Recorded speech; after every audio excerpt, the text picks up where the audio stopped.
Before I show you how to do this, subscribe to the channel, it helps me out a lot.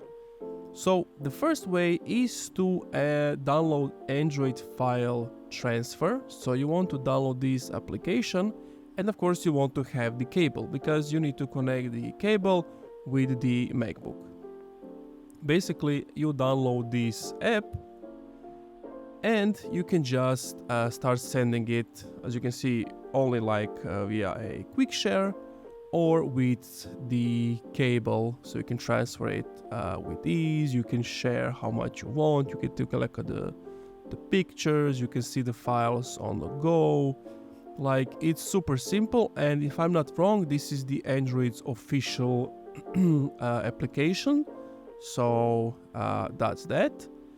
Another way is to use snapdrop.net, and basically you make this computer work just like an airdrop would, for example. So you open this and you can send files, but they must be on the same network, so they must be using the same Wi-Fi, otherwise it won't work. So snapdrop.net is another way you can do it. Other way is just to use any hard drive, external hard drive, plug it into the MacBook and then on the Android, and then just transform the files that way.